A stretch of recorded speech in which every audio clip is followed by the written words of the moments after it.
बताइएगा, आपने बच्चों से मुलाकात की है, गिफ्ट तकसीम की, इस हवाले से आप क्या? बहुत शुक्रिया भी एक्सपीरियंस इतना एक मुश्किल और मुझे हार जाए और एक बच्चा पैदा होता है उसको ब्लड सप्लाई चाहिए मुस्तकिल तौर पर तब हमें मर्ज मुझे अभी पता चला है और ये बड़ा मुश्किल मर्ज है। लेकिन आप ये देखिए कि मेरी फाउंडेशन जो है वो कितना अच्छा काम कर रही है। जैसे कि सैयद मूसा ने फरमाया बहुत अच्छे तरीके से अरेंजमेंट किए गए हैं, बच्चों को ब्लड भी मिल रहा है, बच्चों को गिफ्ट मिल रहे हैं, उनको खाने के लिए पिज्जा मिल गया है।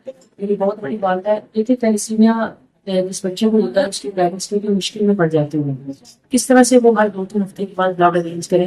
तो मेरी फाउंडेशन जो है बहुत अच्छा काम कर रही है, बड़ी देखने का काम कर रही है और मैं देखती हूँ कि बच्चों की चीजों की कोशिश करें, बच्चों को की जो उम्मीद और हंसी है ना वो मुझे अच्छी लगी इनके चेहरे पर। और अल्लाह ताला इनसे एकदम रिश्ते और डॉक्टर बशीर साहब है और उनकी टीम को बहुत ज़्यादा हिम्मत दी और हम सबको इनको इशारा निशाना रह के काम करना चाहिए। जैसे सैयद मूसा साहब ने फरमाया वाक़ई हमें अपने फैमिली के जो यंगस्टर है ना उनको इस तरफ इंक्लाइन करना चाहिए कि वो यहाँ आए और बच्चों के लिए ब्लड डोनेट करें। ये भी बच्चे हैं जिनको जिंदगी अच्छे तरीके से गुजारने का है। उसी बात ही लेजिस्लेशन होनी चाहिए।